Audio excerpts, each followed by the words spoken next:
السلام علیکم۔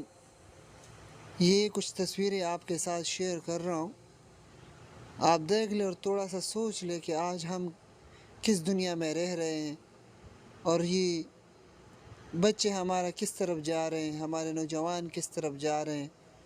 ہمارے ارد گرد لوگ ہمارے ساتھ بیٹھے ہوتے ہیں، لیکن کسی کے پاس کوئی وقت نہیں ہے، 10 منٹ کا وقت نہیں ہے، 5 منٹ کا وقت نہیں کہ وہ اس سے بات کرے، اس کا حال پوچھے۔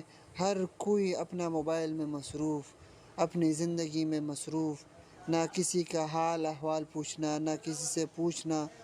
یہ آج ہم کس دنیا میں رہ رہے ہیں؟ تھوڑا سا سوچ لے بندہ کہ یہ کیا حال ہے، کیا ہو رہا ہے، ہم کیا کر رہے ہیں اس دنیا میں۔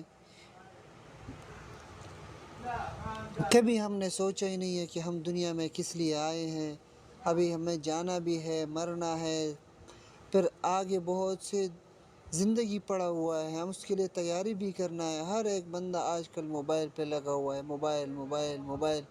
ماں باپ کو بلا چکے ہیں، بچوں کی نہ بچوں کی دیکھ بھال، نہ گھر کو دیکھنا، نہ مسجد کو دیکھنا، بس موبائل ہی موبائل۔ کھانے صبح اٹھتے ہی موبائل، رات کو سوتے وقت موبائل، کھانا کھاتے وقت موبائل، چاہے راستے میں ہو، مسجد میں ہو، ہر جگہ پہ موبائل ہی موبائل۔ خدا را اپنے آپ کو اس موبائل سے تھوڑا سا وقت نکالے، اپنے آپ کو دیکھے، یہ موبائل سے ہٹ کے زندگی تھوڑا گزارے، اپنے بچوں کو دیکھے، اپنے عبادات کو دیکھے، تھوڑا سا اس تحریر کو دیکھے، اس